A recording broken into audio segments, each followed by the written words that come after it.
Ce 83e rallye de Monte-Carlo aura tenu toutes ses promesses. Des conditions météo changeantes et difficiles.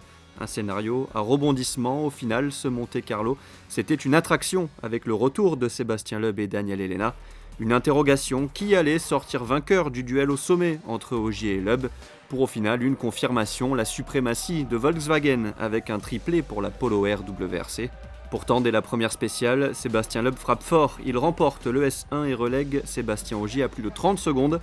Le pilote Volkswagen riposte dans la deuxième spéciale et reprend près de 18 secondes au nonuple champion du monde.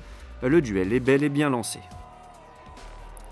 Direction la région de Gap pour la deuxième journée. Première spéciale pour Loeb qui reprend 15 secondes à Ogier.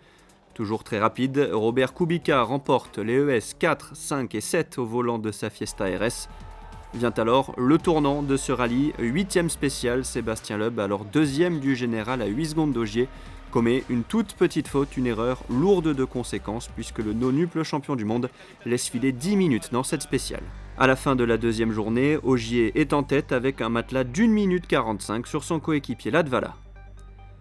Le gars pensé va gérer son avance, il cède 1 minute 45 à Kubica dans la 10e spéciale, 1 minute 10 sur Loeb et 40 secondes sur Latvala.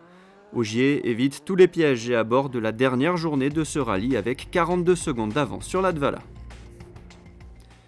Dernière journée ensoleillée dans la région de Sospel, Citroën est à la fête avec la victoire de Chris Mick dans le S13 et de Loeb dans le S14. Même scénario dans la Power Stage, Mick pour 2 petits dixièmes remporte la dernière spéciale de ce rallye devant Loeb et Latvala. Sébastien Ogier a géré et remporte pour la 3e fois de sa carrière, la 2e en WRC, le rallye de Monte-Carlo. Il devance ses 2 coéquipiers chez Volkswagen, Jari-Matti Latvala et Andreas Mikkelsen. Je pense qu'une victoire à Monte-Carlo, c'est toujours aussi magnifique, ça procure toujours autant de plaisir.